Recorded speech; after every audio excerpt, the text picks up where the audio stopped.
So we're gonna explain here how to lubricate the bearings for this bell crank assembly. This arm moves up and down and opens and closes the landing gear door for the 310. We had noticed earlier that this was a little bit stiff, and so we lubricated it a little bit. It's still got some stiffness to it, but you can see how it moves a little bit better than it had been in earlier situations. In order to lubricate this, you have to start by removing this bolt here, and then you have to undo these 4 bolts here, and there's a nut that you access through a access port on the other side of the wing spar. This unit will have to be removed, and then this nut has to come out. Now, we then lubricated the roller bearings inside of this area, put it back together. When we took it apart, we found that they had there's supposed to be 2 washers in here, one on either side of the bell crank assembly for proper functioning of the bearings.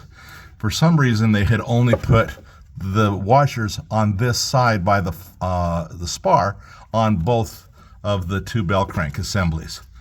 And so we had to reposition those and put a washer on each side, because that's what makes the whole bearing assembly work properly. To access this, you end up pulling this pin out right here,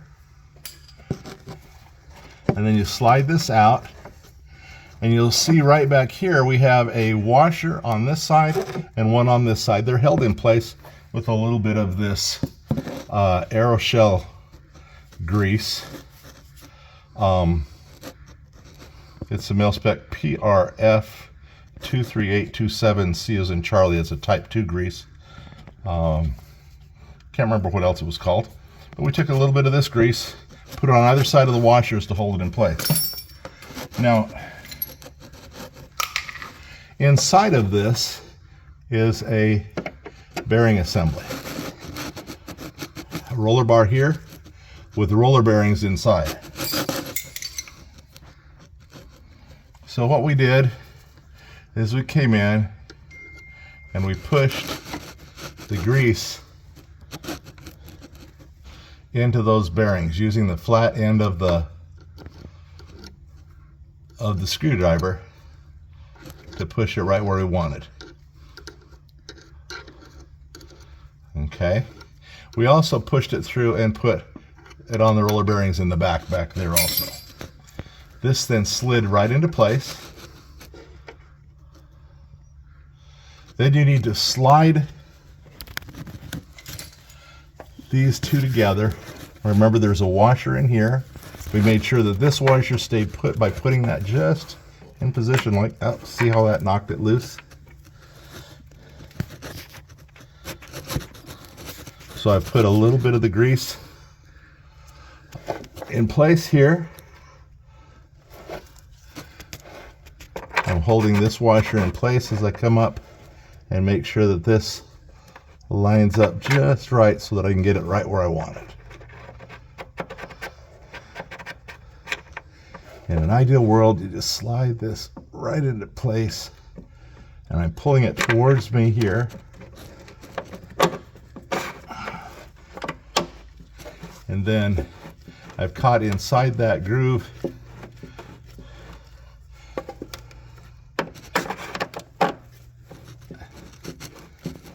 Turn it in a couple of turns, make sure I'm nice and secure. Then we'll go ahead and tighten this all the rest of the way up. That's how you lubricate this. You have to take this apart, remove this, one of these 2 bolts here, like this, and then you'll actually use I used a vice grip, and I just got right in underneath here and I pried that out after I had removed these bolts and the nut off of the back of that, rotated that out of place. Then we undid this. You have to have this out of the way in order to get to the 2 washers that hold this in place. and then you slide it back in just like we did here. That gets in first. Next you rotate this into place, and we've shown that in another video. It's just a real pain to put the nut on the other side because it's got lots of cables in the way, and it's just really a pain. Then the last part is you put these two together. Make sure your nut or your bolt has a washer on the outside so that it doesn't go in and scrape against the spar. There needs to be a washer between the spar and the bell crank assembly. Tighten up, put this in, tighten that up, and then put this together, and you're good to go. Cut? Uh-huh.